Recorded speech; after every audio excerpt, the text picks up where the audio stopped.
حضرت عمر فاروق رضی اللہ تعالیٰ عنہ سے بڑا تو اصول پسند کوئی نہیں نہ ہوگا. یعنی بہت بڑا چودھری بھی اگر اپنے گلی کے اندر حضرت ابو سفیان جیسے لوگ مسلمان ہو گئے, کلمہ پڑھ لیا, اور جناب ابو سفیان رضی اللہ تعالیٰ عنہ نے اپنے گھر کے اندر نہ تھوڑی سی سامنے اینٹیں رکھ کے جگہ بنا لی, تو حضرت عمر کو پتہ چلا تو فرمایا جیسے بنائی ہے ویسے وہ کھیڑو بھی. آپ نے لوگوں کا رستہ تنگ کر دیا. اصول پسند آدمی, اصول کی بات آئے تو بیٹے کو بھی معافی نہیں, کسی کو معافی نہیں, بڑے اصول پسند تھے. ایک دن لوگوں نے کہا عمر تو بڑا اصول پسند ہے, پر یہ مسجد نبی کی گلی میں جو نبی پاک کے چچا حضرت عباس کا پرنالا لگا ہوا ہے اور وہ سب لوگوں کے کپڑے کیچڑ سے بھر دیتا ہے, وہ پرنالا نہیں نظر آتا گلی میں لگا ہے. اب تو ہمارے پرنالے اور طرح کے ہیں نا, تو جو حرم شریف میں آپ میزاب رحمت ہے وہ دیکھا نا آپ نے, وہ پرانے زمانے میں جو لوہے کے پرنالے ہوتے تھے, تو وہ واقعی پوری گلی جو تھی نا وہ گزر کوئی نہیں سکتا تھا. اتنا اچھا شاور ہوتا ہی کوئی نہیں تھا جتنا وہ ہوتا تھا. وہ بڑا تگڑا قسم کا پرنالا ہوتا تھا, تو کوئی شے نہیں گزر سکتی تھی بڑی دیر تک. بارش کے رکنے کے بعد بھی ساری چھت سے جب تک پوری مٹی اور پوری توڑی ساری نہیں نہ اتر جاتی تھی تب تک وہ پرنالا نہیں سانس لیتا تھا. تو پرنالا بہتا تھا, اور وہاں سے بڑا مین گلی تھی مسجد کو آنے کی, لوگوں کے کپڑے آلودہ ہو جاتے. ایک دن لوگوں نے حضرت عمر سے کہا یہ پرنالا نہیں نظر آتا, یہ نہیں اصول پسندی. تو جناب عمر فاروق رضی اللہ تعالیٰ عنہ فرمانے لگے اتار دیتے ہیں پرنالا, یہ بھی اصول پسندی ہے, اتارتے ہیں. حضرت عمر فاروق نہ گئے, اور شارحین نے لکھا ہے کہ اونٹ کے اوپر بیٹھ کر آپ نے یوں پکڑ کے نا پرنالا کھینچا, اور جناب عباس کے گھر والوں سے فرمانے لگے 4 کونے ہوتے ہیں گھر کے, چھت کے 4 کونے ہیں, کسی اور میں لگا لو پرنالا, کو ضروری ہے کہ نمازیوں والی گلی پہ لگایا جائے. یہ کہہ کے آ گئے, کسی کی ضرورت تھی بات کرے. حضرت عباس آئے تو لوگوں نے آ کے کہا کہ عمر نے پرنالا کھیڑ دیا, اور فرمایا کہ 4 کونے کہیں اور لگا لو. تو حضرت عباس مسکرائے. لوگوں نے کہا مسکراتے کیوں ہو؟ فرمانے لگے کوئی مسئلہ نہیں, عمر خود آ کے لگا کے جائے گا, جیسے وہ کھیڑا ہے ویسے.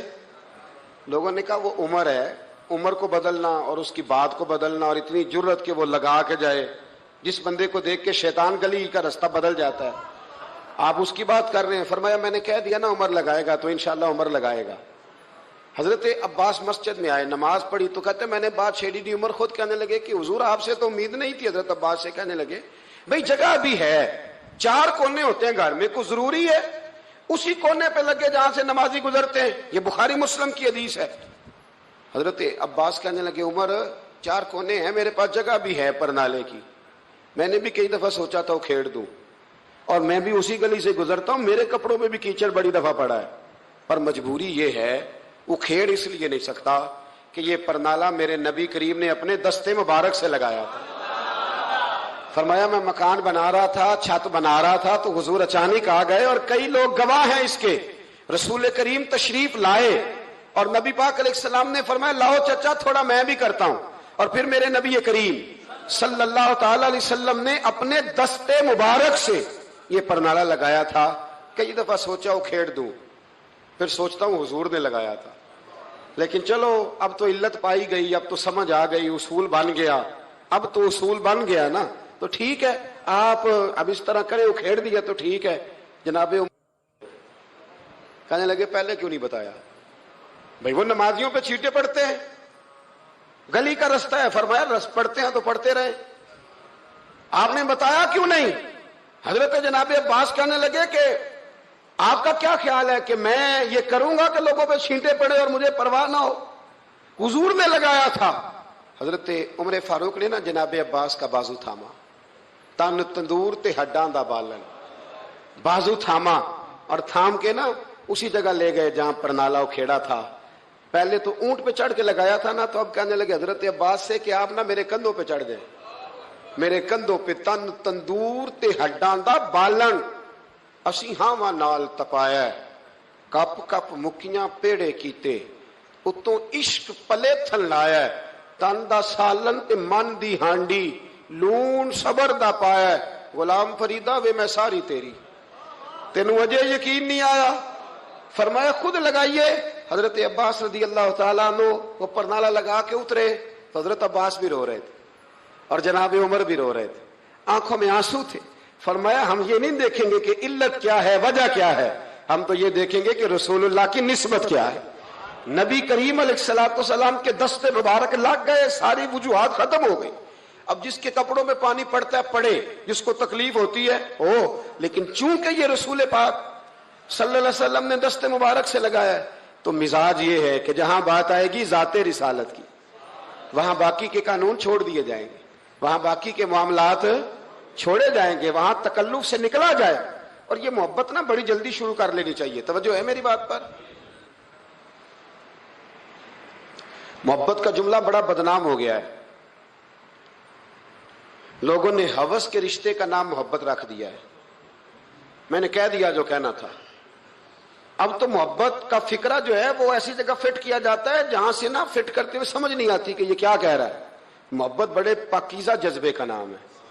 محبت ایک بڑی ستھری چیز کا نام ہے. اور محبت کے قابل صرف ہے ہی وہ حبیب جو مدینے کے چاند ہے. باقی یہ کیا بات ہوئی کہ ادھر بھی محبت کر لو ادھر بھی محبت کر لو, اپنا معیار زمانے سے جدا رکھتے ہیں. اور بھائی ہم تو محبوب بھی محبوب خدا رکھتے ہیں. پیار کریں تو اس سے کریں جو بے عیب ہے, جو لا ریب ہیں, ان سے محبت کریں. میرے نبی کریم علیہ السلام سے نا بڑے شروع میں بڑے آگاہ ایک صحابی تھے, حضرت برا بن مالک نام تھا. چھوٹی سی عمر تھی, حضور گلی سے گزرتے نا کبھی تو جذبہ تھا بڑا. چھوٹی عمر, بعد نے لکھا صرف 14 سال کے تھے, بعد نے لکھا نہیں 14 تو زیادہ ہیں, 12 سال عمر تھی. عشق لگا سی کھیڈا کھیڈ دی نو, 12-14 سال عمر. اصل میں نا بچوں کی ڈائریکشن ٹھیک نہیں. ان کی ڈائریکشن ٹھیک ہو نا تو یہ چوکوں میں کھڑے ہو کے موبائل پہ گیمیں نہ کھیلیں اور معاذ اللہ میسج نہ کریں, بلکہ یہ مسجد میں بیٹھ کے نبی پاک کی نعتیں سنیں.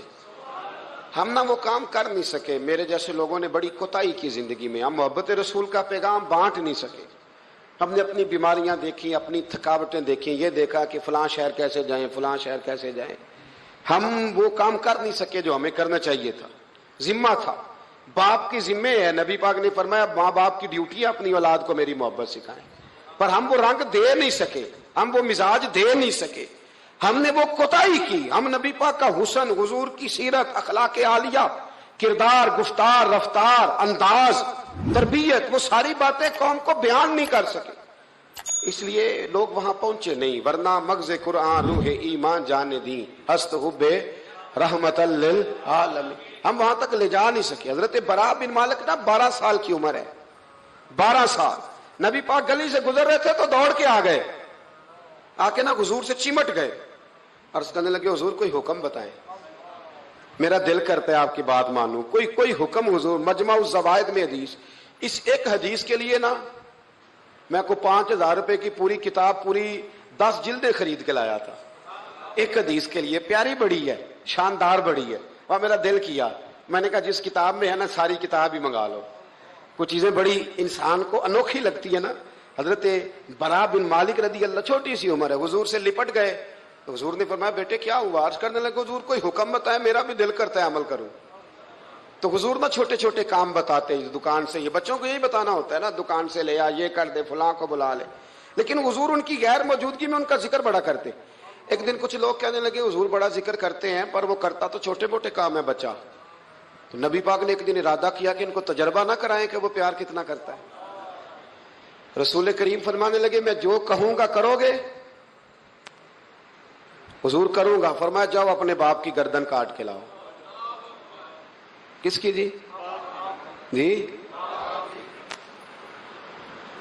بات تو محبت کی ہو رہی ہے, کڑوی سی بات نہ کر لوں, کڑوی سی رہنے دیتے ہیں.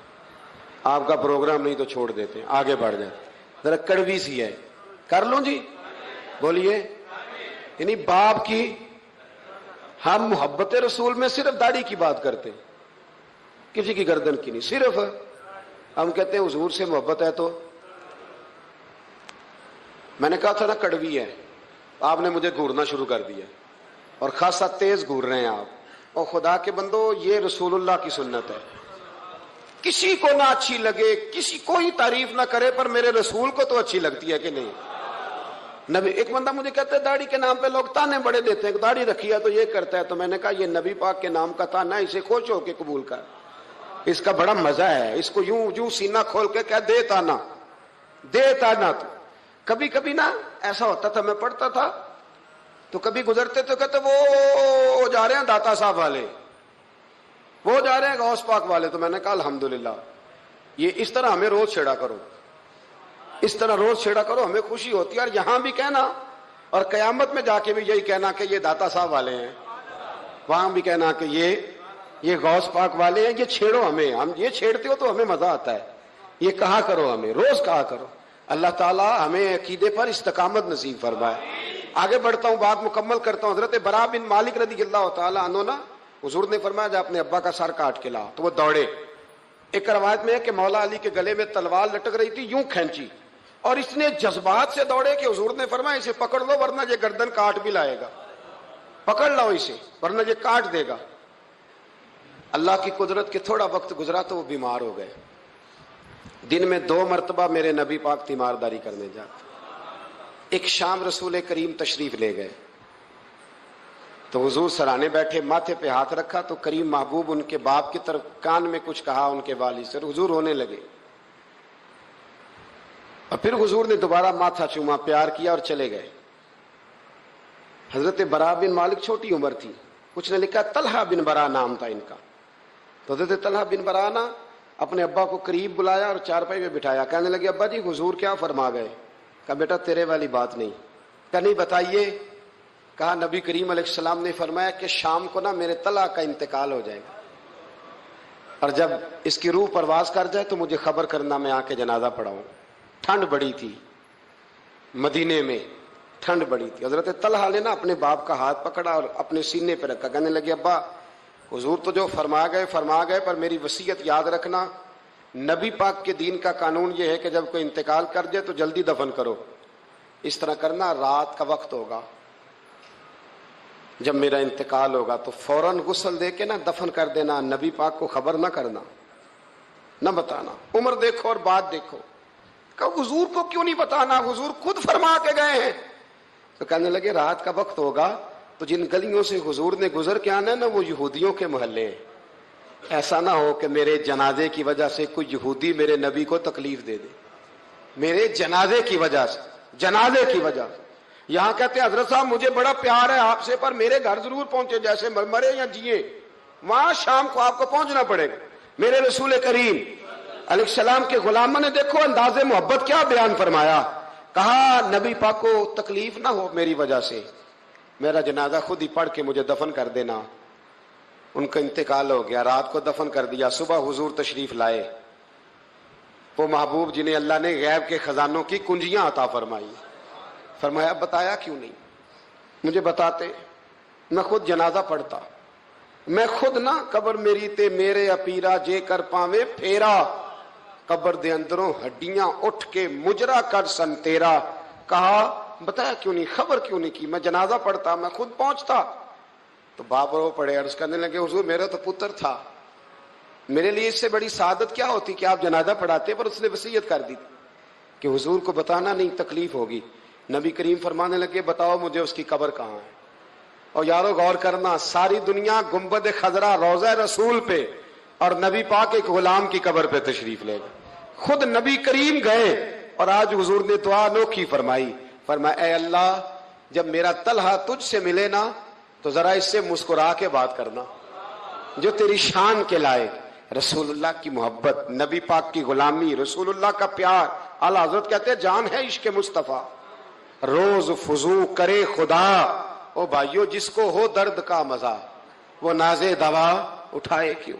اور اعلیٰ حضرت فرماتے ہیں جلنا تو ہے، کوئی دولت کے لیے جلتا ہے، کوئی شہرت کے لیے جلتا ہے، کوئی اقتدار کے لیے جلتا ہے. فرمانے لگے اے عشق تیرے صدقے جلنے سے چھٹے سستے، جو آگ بجھا دے گی وہ آگ لگائی ہے، جو ساری آگ بجھا دے گی وہ. حضور کے غلام تھے حضرت ابو بصیر ان کا نام تھا. حضرت ابو بصیر رضی اللہ تعالیٰ عنہ نا حضور کے غلام تھے تو قید تھے، مکہ مکرمہ میں قید تھے. ادھر میرے نبی پاک نے معاہدہ کر لیا قریش مکہ کے ساتھ حدیبیہ کے مقام پر کہ اگر کوئی مسلمان بھاگ کے مکے سے مدینے آئے گا تو مدینے والے پناہ نہیں دیں گے. یہ بھی عشق کا امتحان ہے کہ جس سے آپ محبت کریں وہ پناہ ہی نہ دے. میں تو کہہ چکا ہوں نا کہ آپ صرف ٹائم نہ دیں تو تعلق ختم ہو جاتا ہے. پناہ نہیں دینی، نبی پاک صلی اللہ علیہ وسلم نے وعدہ کر لیا کہ پناہ کس کو نہیں دینی؟ بول کے بتائیے. کافر تو پناہ لینے آ ہی نہیں رہا تھا, کس نے لینے آنا تھا؟ سارے بولیے. فرمایا کہ میں پناہ نہیں دوں گا جو وہاں سے آئے گا. حضور نے وعدہ کر لیا. حضرت ابو بصیر بھاگے آئے, اور صحابہ کہتے ہیں جب آئے نا تو ان کے ہاتھوں پیروں میں بھی زنجیریں باقی تھیں. حضرت ابو جندل کے ساتھ بھی ایسا ہوا, پر وہ حدیبیہ میں ہوا. لیکن یہ مدینے آئے, زنجیریں تھیں, خون بہ رہا تھا, اور تڑپ کے روئے, یا رسول اللہ مجھے بڑا مارتے تھے وہ. حضور میں جیل توڑ کے بھاگا ہوں. ابھی اللہ کے رسول ان کی بات سنی رہے تھے کہ 4 بندے قریش مکہ کا خط لے کے آ گئے, آپ کا وعدہ تھا آپ پناہ نہیں دیں گے. کتنا مشکل مقام ہے. ایک غلام بھاگ کے آ جائے, میں کہا کرتا ہوں کہ صرف آپ ساتھ لے کے نہ جائیں آئیں تو لوگ کہتے ہیں کہ میرے سے تو دلچسپی چھوڑ گئے. حالانکہ اصل محبت اس کی ہوتی ہے کہ محبوب توجہ بھی نہ کرے, پر وہ کہے کہ میری تو ڈیوٹی غلامی کرنا ہے نا. یہ اصل محبت ہے, یہ عین محبت. میں نے آپ کو پہلے بھی کئی دفعہ کہا, میرے حضرت صاحب رحمۃ اللہ علیہ کچھ بندوں کو اٹھ کے ملتے اور کچھ آتے تو سلام بھی پورا سا لیتے. میں نے ایک دن کہا حضور سارے ہی مرید ہیں, پیر بھائی ہیں, تو کچھ سے آپ بڑا اٹھ کے بغل گیر ہوتے ہیں, پیار کرتے ہیں, کچھ سے صرف ٹھیک ہے گزارا ہو جائے گا. تو حضرت صاحب فرمانے لگے یہ جو میں جس سے بالکل سلام نہیں نہ لیتا اس سے مجھے پیار زیادہ ہے, اور اس کا بھی مجھ سے پیار. میں نے کہا جی وہ کس طرح؟ کہنے لگے کچھ بندے ایسے ہوتے ہیں پروٹوکول نہ دو تو ڈر ہوتا ہے بھاگ جائیں گے, اور کچھ کا پتہ ہوتا ہے کہ جوتے بھی مارو تو یہ ہمارا, یہ جا نہیں سکتا کہیں, جوتے بھی مارو تو کہیں جائے گا, یہ اس کو کسی پروٹوکول کی ضرورت. جس نے پروٹوکول مانگا اس نے تو گویا کہا کہ میں آپ عزت کریں گے تو آؤں گا, نہیں کریں گے تو نہیں آؤں گا. تو یہ آدھے ہاتھ سے سلام لیتے ہیں, کبھی بھی نہیں بٹھایا ساتھ, چل ٹھیک ہے بھاگ جا اپنا کام کر, لیکن ہے میرا, کہیں جا سکتا, اس نے ادھر ہی رہنا ہے. اس لیے کچھ لوگوں کو پروٹوکول کی کوئی ضرورت نہیں ہوتی. کچھ کہتے ہیں میں گیا ہوں تو ملے ہی نہیں, میں پیار ہی نہیں کیا. تو بھئی یہ ابھی آپ کچے ہیں, آپ کو پکا ہونا چاہیے, ابھی پختگی کی ضرورت ہے. سمجھے جو بات عرض کرنے لگا. حضرت ابو بصیر وہاں کھڑے ہیں, نبی کریم علیہ الصلوۃ والسلام کے پاس وہ خط لے کے. کتنا مشکل مرحلہ تھا. ایک بندہ بھاگ کے آیا ہے, زنجیریں ہیں, خون ہے, سفر ہے, رو رہا ہے, تڑپ رہا. حضور مجھے نہ بھیجیے گا, یہ مجھے مارتے ہیں. میرے رسول کریم کو جب خط ملا تو حضور فرمانے لگے ابو بصیر تو جانتا ہے کہ میں اپنے وعدوں کا پکا ہوں, تجھے پتہ ہے اب چونکہ میں نے معاہدہ کیا ہے کہ میں نہیں پناہ دوں گا وہاں سے بھاگ کے آنے والوں کو تو نہیں دوں گا, لہذا تم واپس جاؤ. حضرت ابو بصیر نے آنکھیں کھول کے دائیں بائیں دیکھا تو صحابہ کی گردنیں جھک گئی. نبی کریم علیہ السلام کی آنکھوں میں بھی آنسو چمکے کہ اے اللہ کتنا مشکل مرحلہ آتا ہے میدان محبت میں. فرمایا واپس جانا پڑے گا. حضرت ابو بصیر واپس نکل رہے ہیں تو رو رہے ہیں. جب بالکل مسجد سے نکلنے لگے تو عرض کرنے لگے یا رسول اللہ آپ کا ذمہ کہاں تک ہے, یہ پناہ نہ دینے کی بات کہاں تک ہے؟ تو حضور نے فرمایا مدینے کی سرحد تک. مدینے کی, اس سے باہر تو عام اجازت ہے جس کا جہاں دل کرے. حضور نے بس کہہ دیا مدینے کی سرحد تک میرا ذمہ, میں پناہ نہیں دوں گا کسی. کہا حضور پھر ٹھیک ہے. روتے تڑپتے. مولا علی راوی ہیں, وہ کہتے ہیں کہ میں نے اس دن جتنا اپنے وجود پہ صبر کیا شاید پہلے کبھی کیا ہو. میرے اندر سے جذبہ جہاد کے شعلے اٹھتے تھے. حضور حکم کرے یہ 2-3 ہزار بندہ تو میں اونٹ کے پیچھے باندھ کے لا کے مصطفیٰ کی خدمت میں پیش کر دوں. حضور حکم تو کرے, لیکن بس حضور کا حکم تھا کہ جانا ہے. تو حضرت ابو بصیر چلے گئے. مدینے کی سرحد ختم ہوئی نا, ذرا آگے بڑھے. وہ 4 بندے تھے, ان کے پاس تلواریں بھی تھی, نیزے بھی تھے, تیر بھی تھے, خود بھی تھے, سارا کچھ انہوں نے تھا. اور حضرت ابو بصیر نہتے تھے. جب آگے تھوڑا سا بڑھے نا تو آپ نے نا ایک کی تلوار چھین لی, اور چھین کے ایک کی گردن پر تلوار ماری تو باقی 3 ویسے ہی بھاگ گئے. ایک روایت میں ہے کہ 2 کو ڈھیر کر دیا, 2 نکل گئے, بھاگ گئے. اب مدینے حضور پناہ نہیں دیں گے, مکے جا نہیں سکتے. ایک مقام ایس تھا, امام بہقی نے اس کو لکھا ہے, مقام ایس تھا. وہاں کھجوروں کے باغ تھے, ٹھنڈے پانی کے چشمے تھے. حضرت ابو بصیر نے وہاں ڈیرا لگا لیا, اور وہ راہ وہ تھی جو رستہ مدینے کو جاتا تھا, جو رسول اللہ کے مدینہ منورہ کو جاتا تھا. اس راہ میں حضرت ابو بصیر بیٹھ گئے. اب جو مکے سے بھاگتا نا ظلم و ستم تھے, وہ حضرت ابو بصیر کے پاس آ کے ڈیرا لگا لے. آہستہ آہستہ بندے 70 ہو گئے, پھر تعداد آگے بڑھی تو بندے 300 ہو گئے. اب یہ مکے والے یہ کرتے تھے کہ مدینے والوں کو قافلہ مکے کے پاس سے گزرتا تو ان کا سامان رکھ لیتے، پریشان کرتے. اب انہوں نے پتا کیا کیا، کو مکے کا قافلہ مدینے کے پاس سے گزرتا تو یہ اس کا سامان رکھ لیتے. اس کو کہتے تنگ کرتے ہو. اب چونکہ حضور کا ذمہ تو مدینے تک ہے. سالوں بیت گئے. جو بندہ مدینے جاتا نا، حضرت ابو بصیر اس کو کہتے ایک دفعہ میرے رسول کو بتا دینا کہ میں راستے میں بیٹھا ہوں. تو ان کے ساتھی کہتے، حضرت ابو جندل بھی آ گئے تھے، ان کے ساتھی کہتے کہ یار سارے زمانے کو پتا ہے تو بیٹھا ہے، پھر پیغام کیوں دیتا ہے؟ پر میں بس میرا شوق ہے، سبا درے مصطفیٰ تے جا کے کمی درود و سلام نسیمہ جانب بطحا گزر کن ز احوالم محمد راہ خبر کن. میرا پیغام دے دینا نبی پاک کو، میرے ذرا کہنا کہ میں راہ میں بیٹھا ہوں، حضور کی بارگاہ میں عرض کر دینا. اور جب کوئی مدینے سے ہو کے نکلتا تو اس کو بلاتے اور پوچھتے کیا حال ہے میرے مصطفیٰ کے مدینے کا، کیا حال ہے رسول اللہ کے نواسوں کا، کیا آج کل طرز ہے ابو بکر صدیق کی. پوچھتے، کہتے ابو بکر تو قریب بیٹھتے ہوں گے نا نبی پاک، گویا فاروق اعظم تو قدموں میں رہتے ہوں گے، عثمان غنی تو بڑی نوکری کرتا ہوگا، طلحہ زبیر علی المرتضیٰ یہ تو بڑے قریب رہتے ہوں گے. چل یار جب واپس جائے نا تو میرا بھی سلام میرے رسول کو عرض کر دینا. راہوں میں پڑے زمانے گزر گئے، سالوں بیت گئے. اتنے تنگ آئے مکے والے کہ انہوں نے نبی پاک کو خط لکھا کہ یہ والی شیخ کام ختم کرتے، وہ 300 ہمیں بڑا ستاتے ہیں، آپ انہیں مدینے ہی بلا لیں، خود ختم کرتے ہیں. ادھر میرے رسول پاک نے جب خط پہنچا تو فٹافٹ فرمایا قلم لاؤ، کاغذ لاؤ. حضور نے خط لکھوایا، فرمایا ابو بصیر تمہیں مبارک ہو، آ جا مدینے، جگہ بن گئی ہے، اجازت ہے، تم آنا چاہو تو آ جاؤ. حضرت ابو جندل فرماتے ہیں وہ شدید بیمار تھے. ایک قاصد دوڑا دوڑا آیا، این ابو بصیر، بھائی تم میں سے ابو بصیر کون ہے؟ ہم نے اشارہ دیا یہ ہے حضرت ابو بصیر. تو وہ قاصد آیا، جب اس نے خط دیا نا تو اتنے کمزور تھے کہ اٹھ کے بیٹھا نہیں جاتا تھا. وہ خط پڑھا تو ان کی آنکھوں میں کھل کے آنسو آئے اور کہنے لگے ابو جندل ادھر آ، یہ خط تو پڑھ. کہتے میں نے خط پڑھا تو رو پڑے. کہنے لگے فزت برب الکعبہ، رب کعبہ کی قسم میں کامیاب ہو گیا. یہ دیکھ میرے نبی کا نا پیغام آ گیا، دیکھ پیغام آیا ہے، حضور کا پیغام آیا کہ تو آ جا. یہ لفظ کہے، کلمہ پڑھا، روح پرواز کر گئی. کلمہ فزت برب اللہ، سجنا سا توڑ دی بھائی تے جان دیتی راہ تیرے، پرواز کر گئی روح.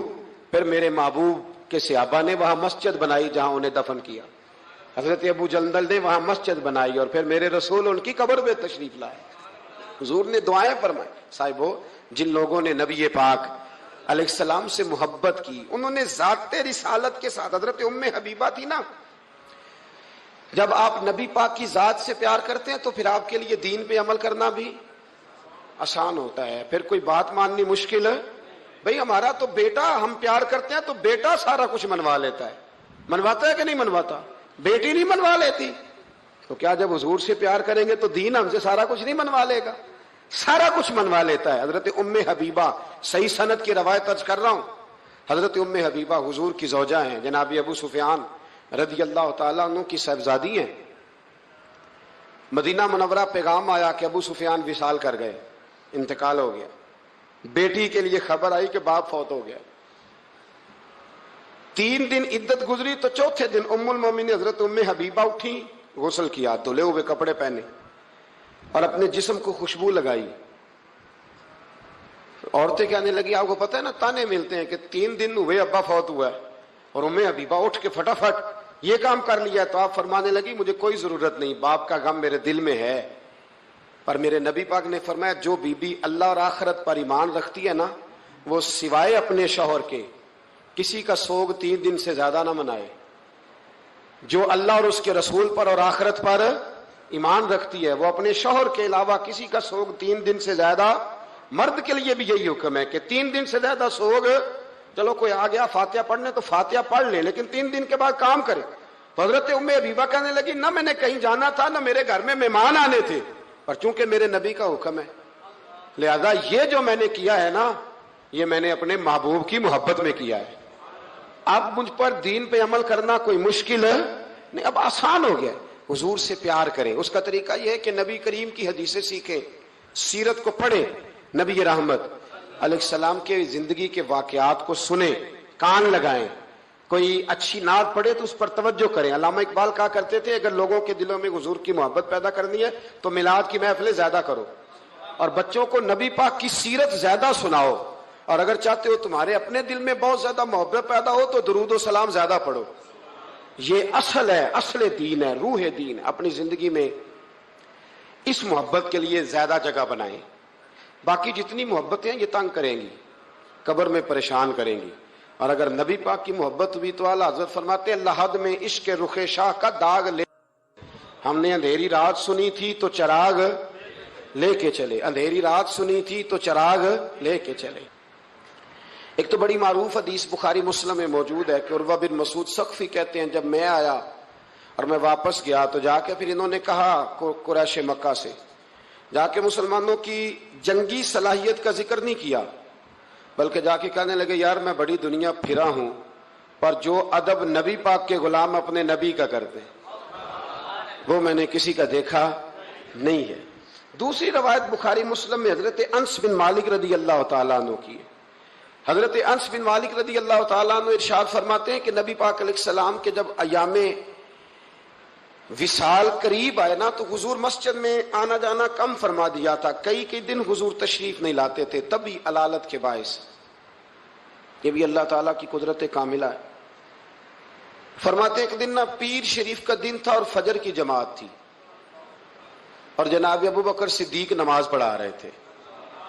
اچانک نہ حضور کا دل کیا غلاموں کو دیکھنے کو، تو حضور نے نا حضرت عائشہ صدیقہ کے مکان کے حجرے کا پردہ سرکا کے نا تو غلاموں کو دیکھا۔ اب تو ماشاءاللہ بہت سارے لوگوں نے مدینے کی زیارت کر لی ہے، تو آپ جانتے ہیں کہ یہاں کر کے ان کا مکان ہے، تو یہاں اگر سامنے امام کھڑا بھی ہو تو مقتدی دیکھ بھی لے پردہ سرکا ہے، تو یہ پہلے والے دیکھ لیں گے جو قریب ہیں، آخری والے تو نہیں نہ دیکھ سکتے۔ میری طرف دیکھیں نا یار، ہاں نہ تو کرے نا، اب تو اتنی تو گرمی اللہ نے کی نہیں اس رمضان میں، اتنی تو گرمی کی نہیں، جتنا ٹھنڈ میں بھی سو جاتے ہو، سخت گرمی ہو پھر بھی سو ہی جاتے ہو۔ مہربانی کرو نا، تھوڑا جاگو، اللہ آپ کو جزائے خیر عطا فرمائے۔ میں جو بات کر رہا ہوں اس پہ غور کرو بھائی، یہاں سے پردہ سرکایا کسی نے، تو یہ 5 7 10 جو قریب کے نمازی ہیں وہ تو دیکھ لیں گے، تو وہ جو صف کے اینڈ پہ ہیں وہ کیسے دیکھیں گے؟